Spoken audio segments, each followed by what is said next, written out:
This first stretch we're going to show you guys today is called Pigeon in the yoga world. We refer to it as Pigeon series because we're going to address multiple fibers of the same muscle group.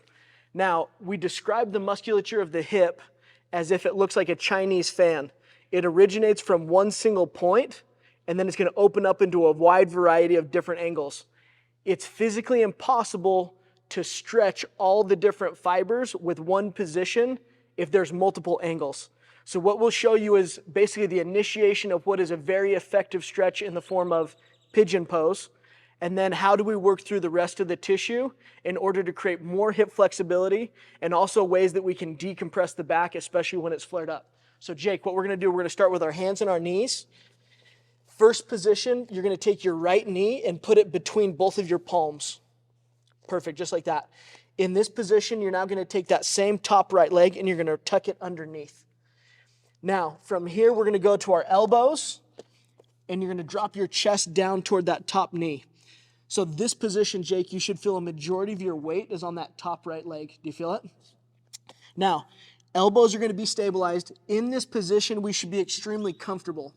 This is one, you wake up in the morning, you're going to check your emails, whatever it is that you do to get your day started. This is a great position who someone wakes up with a sore back. Literally get into this slow and low. We say, don't put this on the microwave, put it in the crock pot.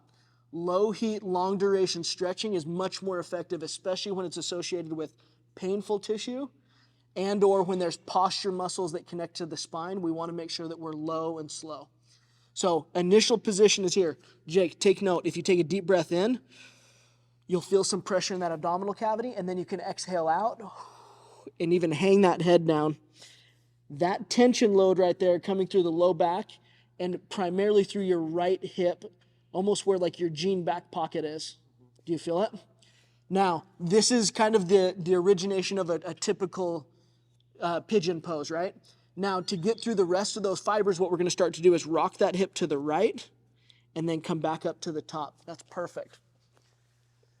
Now we're starting to access less of the up and down fibers, and we're going to start to open up into that Chinese fan of these fibers that are coming out into the glute and into the lateral hip, the outside of the hip. Okay? Now, Jake, you'll notice a lot of times we'll start to not cheat, but we'll squirt out a little bit, bring that knee to the midline. You always want to make sure that in this position we're working with that hip, that knee right over the chest there. Do you feel that? Mm-hmm. Do you see how it's different when you come midline? Yeah. Okay. If you don't feel a whole lot of times that knee is shifted out. We want it to be right over the sternum. Okay, now variation number 2, you're going to sit that right hip all the way down. Perfect. Now, in this position, I'm going to have you sit up tall. You're going to post your right hand. Now, guys who have more flexibility, they'll be able to put that right hand in front of the knee. Good. And even come all the way up here for me. Good.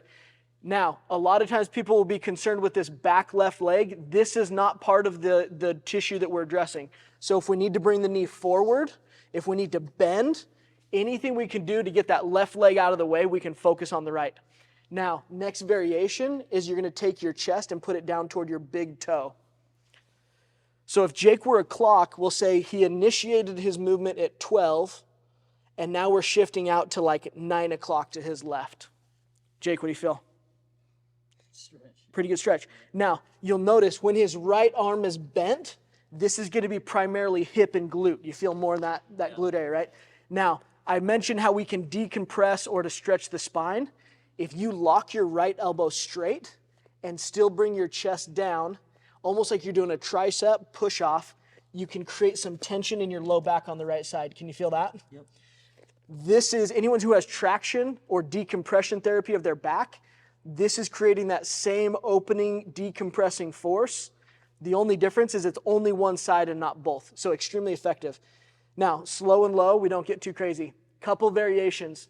Between noon and 9, Jake can work every single fiber angle there. When he finds tissue that's resistant, he can focus on it. The other thing we can do is if we want to create a little more groin or adductor stretch, we can start to put this foot out in front of us. And maybe 90 degrees, that's perfect right there. Now, chest to the big toe again. What do you feel that time? Stretching higher, no? A little higher, right? Yeah. Now, when we stretch these movements, we say stretch movements and not muscles. What we mean is it doesn't need to be hamstring or calf or glute. You stretch a position and you may feel completely different stretches from day to day. Whatever tissue is tightest is going to stretch first. So focus on what is restricting the shape I need my body to be in rather than focusing on I'm trying to get my hamstrings or I'm trying to get my calves. Does that make sense? So this right here, this is Pigeon series, slow and low, working through multiple fibers. But the emphasis here is as we get more mobility and more freedom of that hip joint, we can take a lot of pressure off the low back. Mechanically lifting, bending, picking up patients, equipment, med boxes. It's going to be one that we can load this reproductive, strong, healthy muscle tissue of the hips rather than the spine, which tends to heal slower. And mechanically, we want it second string, not first string. This is Pigeon series for the low back and hip mobility.